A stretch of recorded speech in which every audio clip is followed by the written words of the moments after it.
Superstorm Sandy was a post-tropical cyclone that affected 24 of the United States. We are feeling the impact of this potentially historic superstorm here in the United States. It is expected to make landfall this evening. $87 billion worth of homes reportedly at risk. You can't put your head around how many people are actually in the way of this. I've issued today mandatory evacuation for Sunday at 4 p.m. for the barrier islands. I don't want to see lives lost unnecessarily. It was over 800 miles wide when it made landfall right here on the Jersey Shore. Situated on a barrier island, the borough of Manahawkin was one of the hardest hit areas. And this is really just a narrow strip of land, where over the years the houses have gotten bigger and bigger, almost as if tempting fate. And this is what the storm did to those houses. As well built as some of them were, they were no match for the storm surge that reduced them to rubble. Here, the devastation is apparent, but just a few yards away, there's no more rubble and there are no more houses. When this ocean breached the island, the 12 homes that used to be right here were just washed into the bay. We are working with 3 sets of homeowners who are optimistic and moving forward. But at this point in time, they are the exception, not the rule. The shore has thousands of homeowners who are in this situation. Their houses are destroyed, they are bogged down in insurance claims and regulation, and they're not rebuilding. Now, one man who lives and actually designs houses for clients in this area is architect Paul Barlo. Okay. And Paul, as people look around and see all of this devastation, you just know that they're thinking, should we be living this close to the water?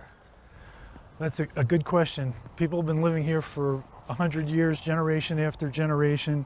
This is a barrier island, which means it's just protection for the mainland, but we need this to be rebuilt.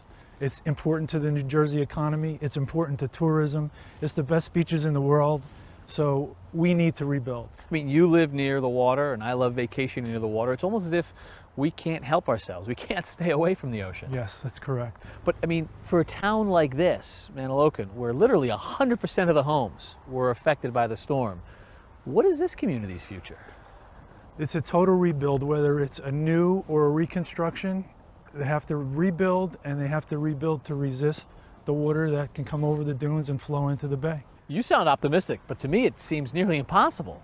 I think it's going to be difficult, but I've seen it, we've done it, and I'd love to show it to you. That I'd love to see.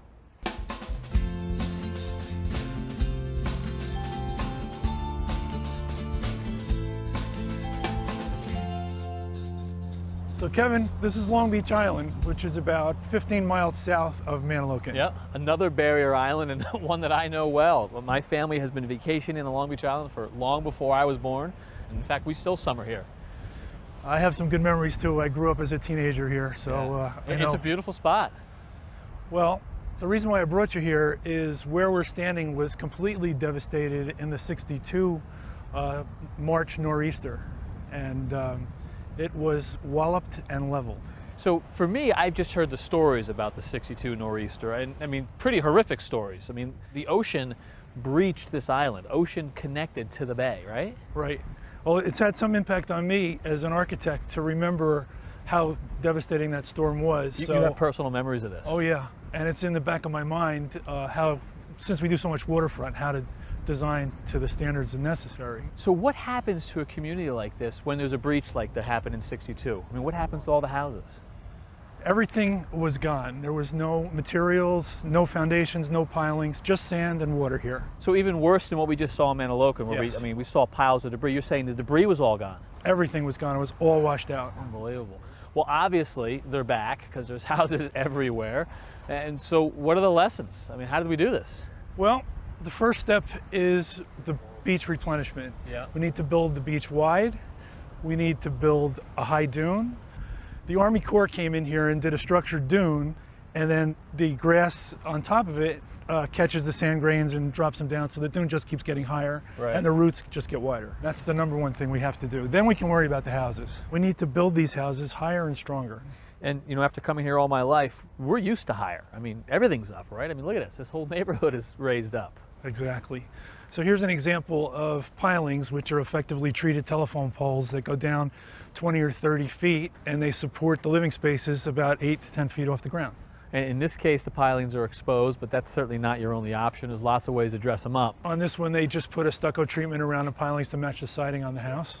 Over here, it sort of looks like it's finished space with some shingles on the outside. You've got a recessed entryway, a garage door set back a little bit. Right.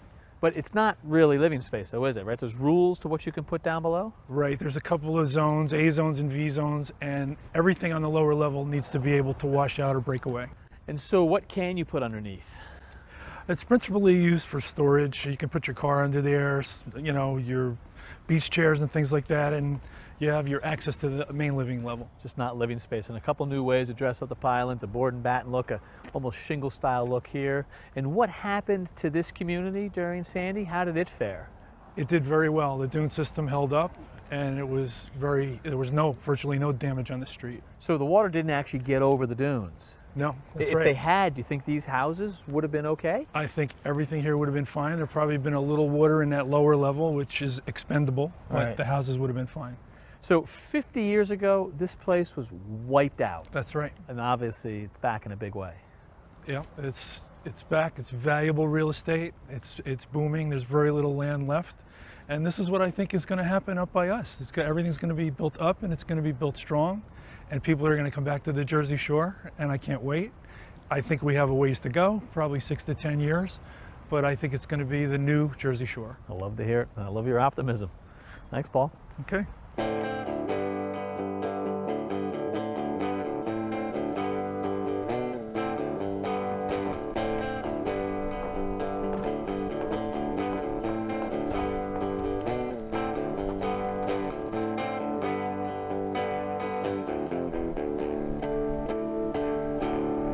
You know, guys, I grew up in New Jersey, and I spent a lot of summers coming to the Jersey Shore. In fact, we still come back every year. And I gotta tell you, it's hard seeing it like this. But I personally, I am glad that we're here, and I'm glad we're telling this story. Right? Me too. I mean, look at the destruction. We see it everywhere we go. It's depressing. It's unbelievable. But guys, hope springs eternal. Everybody we've seen this week is determined to stay here to rebuild. They have nowhere to go but up. Nowhere to go but up. All right. Well, until next time, I'm Kevin O'Connor. I'm Rich Bethune. And I'm Norm Abram. For This Old House on the Jersey Shore.